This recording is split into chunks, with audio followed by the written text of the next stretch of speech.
Hey everyone, thank you for joining me. I'm a guy called Joe. This is Bootstrapping Tools Let's Build, where we help scrappy bootstrappers just like yourself figure out how to supercharge their workflows by leveraging third-party tools and applications. Now, in today's video, we're going to be talking about how you can use Retool UI components in order to improve the user experience on your Retool app while they're filtering out data.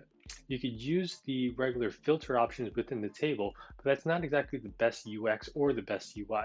So what we're going to do is we're going to show you how you can use an open text field, a drop-down field, number fields, as well as a range slider to incorporate into your Retool app and let your users filter through the data set using those components. Now, you will need to know a little bit of SQL basics. If you don't have any of that and you're new to SQL, check out this video that we did recently where it goes over some of the foundations of SQL querying. It'll get you kickstarted into everything you need to know to start making your first SQL queries. But enough of that, let's go ahead and just dive right into it. All right, so up on the screen, we have a new Retool app that we just created, and it's using a SQL query against our Postgres SQL database to gather up our product list. So within this list, we're going to use a couple of UI components found in Retool over here on the right-hand side bar. Got a lot of different options here that we're going to use, and we're going to use these to let the user filter out this data instead of using the typical kind of add filters option that's located within the table. This isn't exactly the greatest experience, so we're going to create a couple of components that's going to make it easier. First we're going to do is an open text field. So go over to your tray option and then select the text input option. And what we'll do is we'll just go ahead and click and drag that over to our header option. And we can make this a little prettier. We can name this tag. So we're going to use this to filter out the tag values. We'll align this to the right. We'll make the width 20. And we'll shrink this down a little bit just so we have room for all the other options that we want to put. And what we'll say here is enter a tag. I guess actually we can say filter by tag instead. So filter by tag. We'll give this back a little bit of width. Filter by tag, and then we'll enter a tag here. And let's call this component input tag. Actually, let's call it filter by tag. All right, so now that we have filter by tag working, what we need to do is we need to update our SQL query. So down over here, we have a pretty simple one that just selects a bunch of columns from the products table, which we referenced as P, and then we joined on the variance table using the reference V, using the primary ID of the products with the foreign key on the variance table of product ID. And then we're just ordering it by the first column, which is the title. So we're going to add in a couple of rows here. I'm going to say where where p.tags is I-like. So this is a little different from regular SQL, where regular SQL would just be a like field or a like statement. This is going to be I-like. We're using the Retool option. We need to have I-like here. And then in order to use the field that we've entered up top over here, it's going to say the name of that, but we're going to say that within two curly brackets. So there's going to be filter by tag dot value.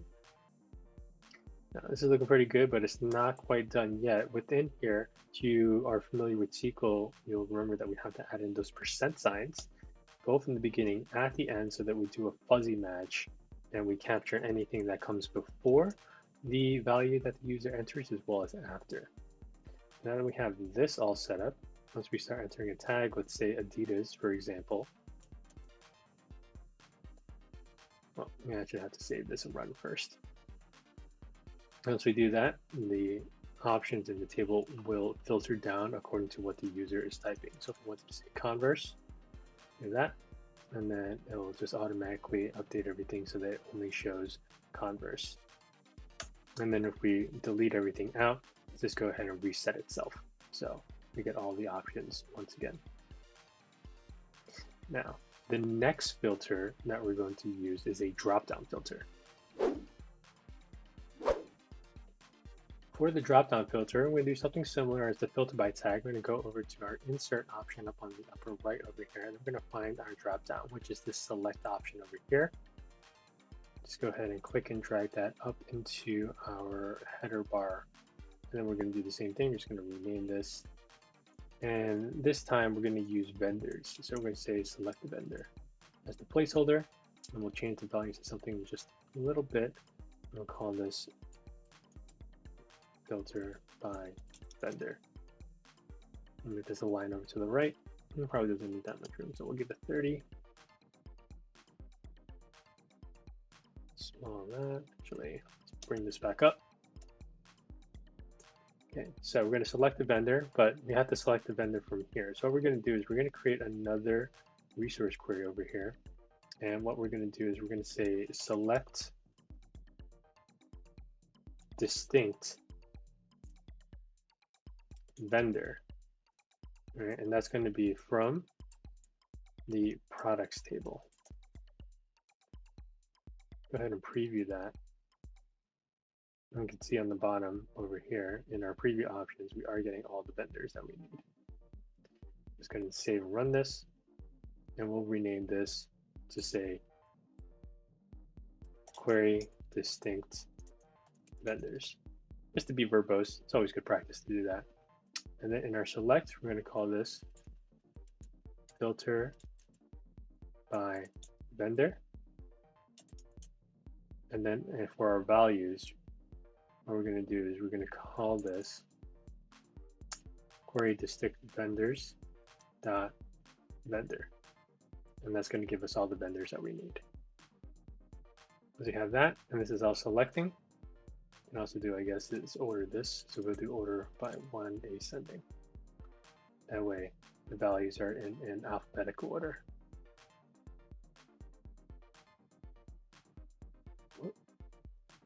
Did a typo here, I forgot the by. So order by one ascending. When we look at the drop-down menu, everything is in alphabetical order, nice and neat. So the way that we're going to now do this to make it so that we can filter out everything, we're going to do something similar to what we did with the p tags. First, let's wrap this in a parentheses, just so that it's neat and we can tell each thing apart.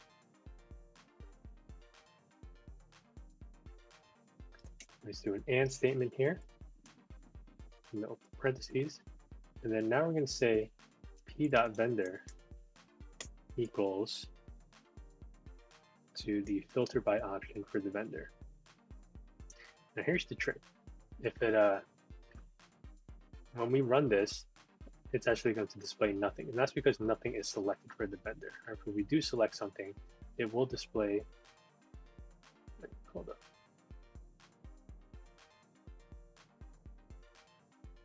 Oh, filter by vendor dot value. My bad. So it will display all the options in here. However, if we deselect it, nothing will get shown because it expects a selection. So one of the things that you can actually do here is by wrapping this filter by vendor option in curly brackets and then putting an exclamation mark in the beginning and then adding an or statement within these parentheses. What this allows us to do is to say like where this is not blank or there is a value. I'll show you when we run this and expect that everything is going to show up again, which it does as expected. And now we can select individual vendors, or we can also just leave this blank to display all the vendors all at once. So remember, to use a dropdown, you have to make sure that you use the exclamation mark in the beginning of the field that the user is inputting into, and make sure to put an and statement there so that you can select either it is empty or, well, either it is not empty or it is equal to the value that was selected. All right, so in this section, we're going to go over number inputs. That's this guy right over here, this component, a number input. This is really helpful if you're trying to filter out the data by a numeric value. So we're going to use the inventory quantity as our number input on this example here. So let's go ahead and just drag this over into our header. We don't need it to be so big. We're actually going to use 2 of these. So let's drag this down a little bit. And then we're going to put in just a regular text field just to label it as a header area for us over here. We're going to call this inventory quantity.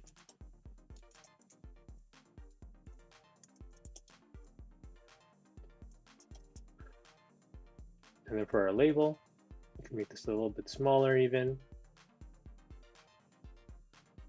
About one segment open, and we're going to say this is going to be the min value, and then we're going to do another one for the max value. Decimal place is 0 because inventory doesn't come in partials.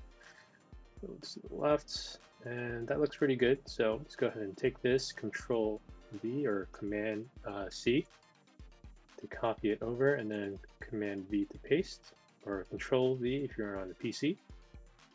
Put this right over here, and we'll align all this nicely together. And then for this one, we're just gonna go ahead and say this is the max value. All right, so let's also rename these just to make it nice and format it, normalize with all the other ones. We're gonna say filtered by inventory, it's lowercase, inventory min. All right, and then the other one, we're gonna name this inventory max.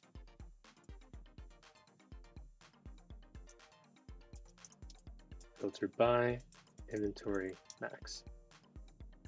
All right, so the way that we're going to do this here is we're going to put another SQL where clause over here. We're going to do the same thing as we did before, ands, and then open parentheses and close parentheses. And then within here, we're just going to go ahead and just say the filter by inventory max, right? Min, the inventory min. So we're going to do v.inventory quantity is greater than the inventory min. I'm going to copy this, and we're going to say and. So within these parentheses, we're going to do another and statement in here. It's going to be less than or equal to inventory max. So just remember, you got to put in dot value that we're grabbing the value that's being input by the user. Let's zoom back out. Let's go ahead and save this.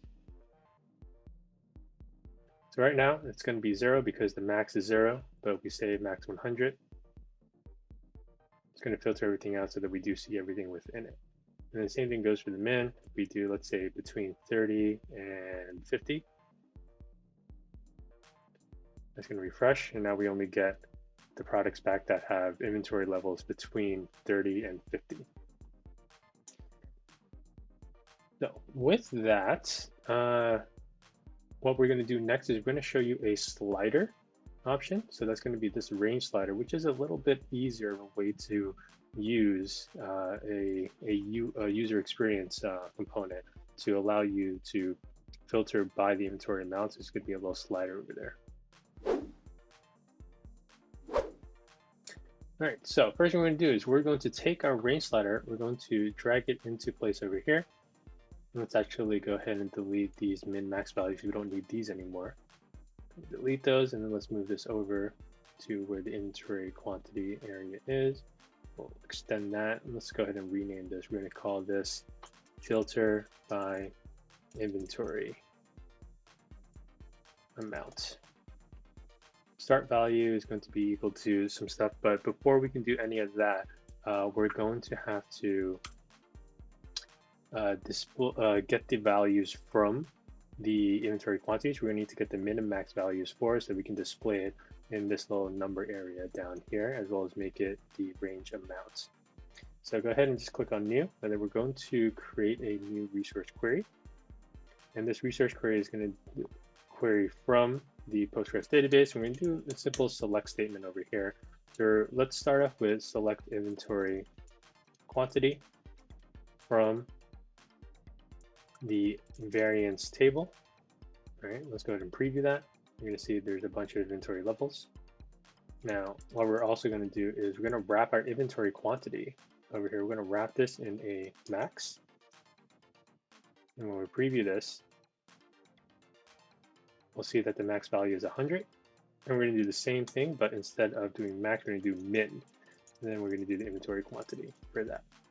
Now, when we run this, we should get two columns, one for max and one for min. And these are going to be the max min values that we're going to use throughout the components settings. So let's save this.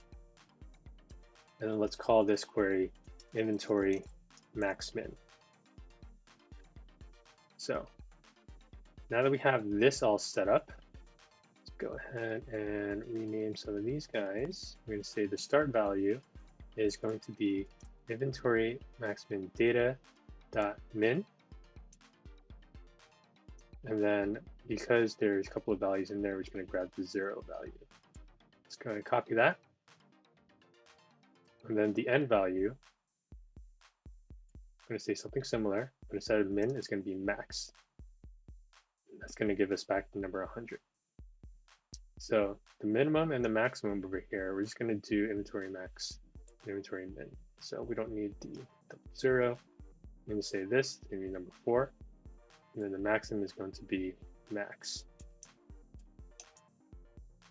Here, the number is 100. And now we have this set up. The inventory minimum for the table, this data set is 4. And as we scroll around, we can see that the numbers are shifting according to what's in between the min and the max values. And it's going to increment by 1. So within our query, going back to our query product list, we're going to change this out now.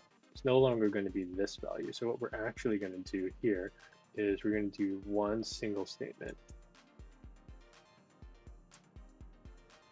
But not one single statement. We're going to change this out to be filtered by inventory amount dot value dot start. All right, so then this guy over here, the reason we do star is because this component has different values than what we were using before. So we're going to do the same thing for inventory filter amount over here, value dot end. Save this. And as we update this, this should rerun the query.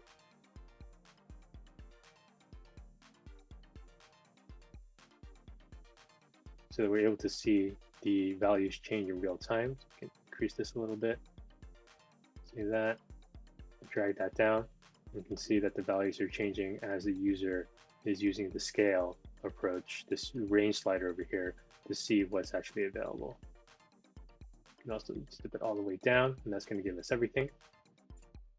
Set this all the way to the beginning, to 22, and we should only see things that are less than 22 inventory quantities or above 4.